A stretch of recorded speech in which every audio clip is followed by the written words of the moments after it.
guys, and welcome back to Let's Talk Books. So as you know, this past week was Booktubeathon, and it was my very first time participating in Booktubeathon. Such an exciting thing to do and different and stressful. So I am here to discuss with you the books that I read and how I liked them, basically an overall wrap up of Booktubeathon. Now, I did have 2 vlogs up. They showed the first 4 days of my Booktubeathon, journey and such. And unfortunately, those are the only vlogs that I happened to put up. I did film for day 5 and a little bit of day 6, but I came up a little flat, and I will tell you guys in a little bit why that happened. But in my book, I still accomplished it. I finished 5 books in basically like 5 days, and I'm pretty proud of myself. It was definitely something that I enjoyed doing, and it definitely pushed me to read more and to read books that maybe I wouldn't necessarily always pick up. I nonetheless enjoyed it.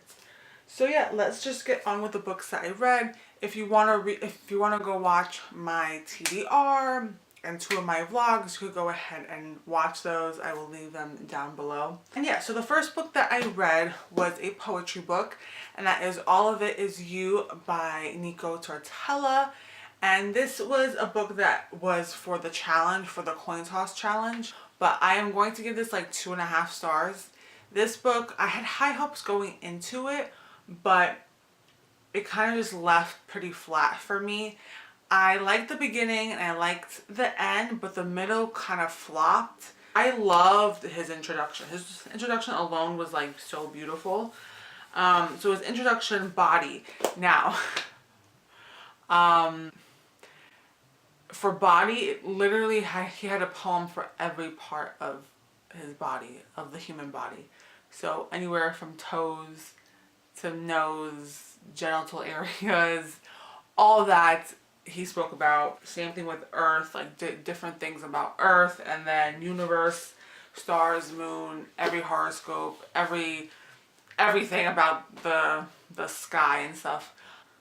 It was a little odd for me, I have to say. It was definitely a little odd, and I loved some of them. Some of them were really great, especially ones regarding feminism and the human body and like how it's portrayed. I love that. He has such a kind heart, and I know like he definitely poured his heart out into this.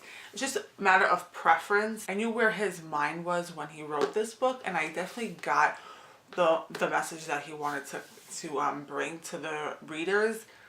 I just didn't like love it, unfortunately. So yeah. The second book that I read, oh my Jesus, you will see a full review of it.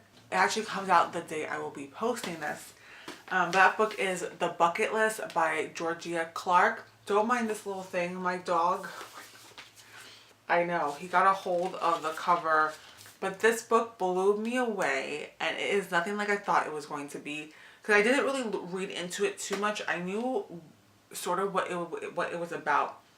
And basically it is about a young woman, and she is positive for the BRCA gene test, which is for breast cancer. So she's left with the back and forth decision of, should I get a mastectomy or should I not?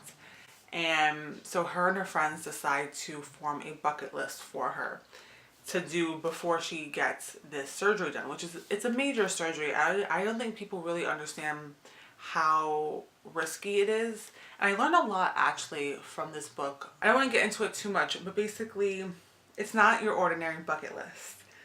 And it's such an empowering book for a female, and the things that she went through and the decisions that she made and just how much she grew as a person in this book. I'll get into it more in my review, but so good. Highly recommend it. Please pick it up. It is a book that you don't want to miss this year. So my next book is Simon and the Homo Sapiens Agenda by, what's her name? Becca Albertalli. And this was for the challenge to read a book and then watch its adaptation. So I read this book, and now everyone knows what this is about, so I don't really have to get into it too much. But I don't want to say I was disappointed, but I have to say I guess after reading this book, I haven't read YA contemporary in actually a very long time. And I don't even know my last one that I read. It's been a while. And so picking this book up, I had very high expectations. And again, I didn't really talk about it too much in my vlog. I kind of sat with this book a little bit more, and I found that, again, it kind of was left flat for me. And the characters I liked, I didn't love them, and I didn't care for them as much as I wanted to care for them. It just, at times, it didn't seem very realistic to me, especially dealing with the main character's parents and stuff like that. It just didn't touch me as much as I wanted it to. I loved him and Blue and their relationship and their back and forth chemistry. They definitely had chemistry, but it was just, it was good. It wasn't great. It wasn't profound. It wasn't like as heartwarming as I wanted it to be. It was just okay. I was just expecting a lot more. So, unpopular opinion, I know. I prefer the movie over the book. And I know that's like a sin in the bookish world, but I think they got the movie right. I think it portrayed better on film. I just like how they brought Simon and Blue's relationship on screen better. And yeah, it came alive on screen. Whereas in the book, the story just was like, bloop. My next book, which, oh Lord, if you watched my vlog, then you know this probably is definitely going to be on my top 5 books of the year, along with the bucket list. Seven Husbands of Evelyn Hugo by Taylor Jenkins Reid. I read her book, One True Loves, which was another beautifully fantastic, amazing book. And her writing is kind of similar to Georgia Clark's. This book and One True Loves, it felt like they were the same author. So if you love Taylor Jenkins Reid, definitely give Georgia Clark a chance because their writing is very similar. So for those of you who don't know, this story is about this Hollywood icon, Evelyn Hugo. And she was popular in the 50s, throughout the 80s. And now in present time, you have a writer named Monique. And Evelyn Hugo chooses her to write her autobiography. It tells her basically her entire life story in the span of all these years and all of her husbands, things that she went through throughout her life in Hollywood, and the relationships that she formed with multiple people and how they affected her life and her career and the person that she is today. And so yeah, you're left with being on this incredible journey of finding out who this person is. It was just remarkable and beautifully written, just the entire progress of it all. And then the relationship that Monique and Evelyn form throughout this is just, it's everything, and it is touching and something that I think a lot of people are going to just love. There's not 1 second that went by where I felt like I needed to know more going into this book. I needed to know everything that happened in her life, and I wanted to know why this happened, why that happened.